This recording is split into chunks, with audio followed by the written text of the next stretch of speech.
In my last video about slips and formulating your own slips, my camera froze up at the very end. I think I had talked enough about formulating your slip and coming up with a recipe, but what I didn't get to was talking about Terra sigillatas. So this is just going to be a short video about them.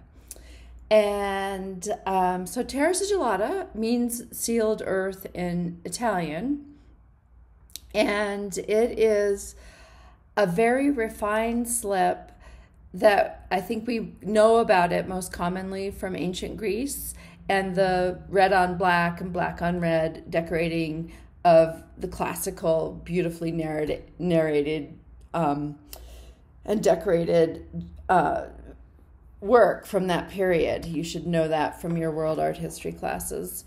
But we still use it today.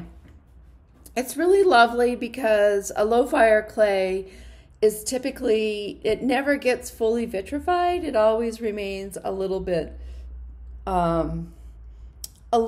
porous and will soak up water, wine, oil, whatever you have in your vessel that you're storing with low fire, using, for storage with low fire clay. So I have a couple examples here from my house of pieces that have just a little bit of Terra sigillata. So this is a mug by Ayumi Horie, who is an amazing potter, and she also is a great activist and has a really fantastic website you should check out. But anyway, it's made with red earthenware clay, but what we're seeing on the bottom of this piece is not directly the red earthenware clay, but it's been coated with Terra sigillata, and it seals it up a little, closes the pores of the very open, porous red clay, and gives it a nice, smooth, silky feel. So it makes it a little bit more durable, nicer to put on your table because it's not going to scratch the table. It gives it a little bit more of a richer red color. So that's there. I also want to just point out a couple other things about this. So this was made with red clay, but then you can see the finger marks right here. Ayumi dipped it in a white slip first, and then decorated it, did a little sgraffito to reveal the bark of the tree and the bird and such. And then she's dipped it in a glaze up until here. So you can sort of see the white slip that's decorated with a clear glaze, this area, this band that is just the white slip, and then this on top of probably the Terra sigillata, and then this band down here, which is the red clay covered with a really fine, silky Terra sigillata slip. And here is another example. As you can see, it's a common theme to seal and make low fire cups and other functional ware durable by putting slip on it. This is a piece by Sanam Imami, who teaches at CSU, and she has put a whitish Terra sigillata on here. So Terra sigillatas typically come only in the colors of clay. So it's not normal to put color in a Terra sigillata. And what happens, what Terra sigillata is a way of extracting the finest particles of the clay from a clay, particular clay. So we might take a red earthenware like red art, turn it into a Terra sigillata, and what we do in that process is we get rid of all the heavy, large particles and all the water, and we just decant basically all the very fine particles. And so you get this silky slip that is almost like water in its consistency, and it's designed to go on bone dry work because it soaks right in. You couldn't really use it on damp or leather hard clay because it's so runny that it would just run right off. It is also sometimes possible to apply it to bisqueware, but sometimes that starts cracking a little, so it's a little bit risky and warrants a lot of testing before you commit to that. So anyway, Terra sigillata, it's made by just taking about a 30% by volume. It's very kind of loose, kind of no high-tech way of doing it. You just take 30% water, clay by volume, 70% water.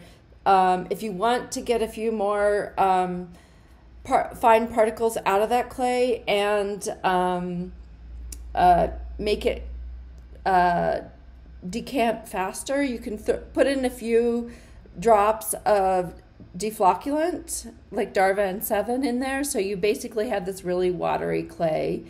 And you can just take that, mix it really well, stick it in a clear jar and let it sit for about a week or two, and then you'll see one layer of very dark, heavy, kind of solid mass of large particles at the bottom, a layer of fine particles, and then a lot of water at the top.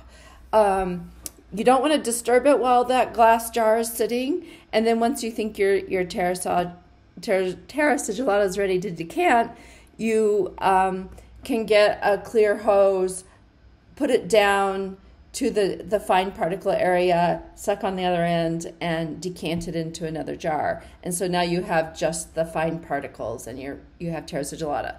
In our studio, in order to make more Terra sigillata more quickly, we tend to put all those ingredients together, the 70% by volume water, 30% clay, a few drops of Darvan. We tend to put that in the ball mill and let it run overnight. And the ball mill is just a large ceramic container with a lot of porcelain balls you put in there. And basically, it makes more fine particles. So out of that batch, we get more Terra sigillata. So you leave it overnight in the ball mill, and then you put it in the clear glass jar to watch it decant, or watch it settle for decanting. And so that's Terra sigillata. It's very, very lovely. When you put it on a piece, when it's bone dry, you can also burnish it, and it has just the most beautiful soft feel. And it does seal up low fire clay in a really nice way that makes it a little bit more durable for functional items, and a little bit less likely to leak anything that you might be storing in it. So it's really beautiful. We have some already done in the studio. We tend to have a white Terra sigillata made from OM4, the ball clay, and then we tend to have a red Terra sigillata made from red art. And sometimes there's some other Terra sigillatas on the shelf where they're stored that people have made. Sometimes people try to make black by adding a black mason stain, but it's not as nice, because the black mason stain means that the Terra sigillata doesn't have all of the finest particles, and so it doesn't get the same sheen that the clay only Terra sigillatas have. Okay, so that's it for Terra sigillatas.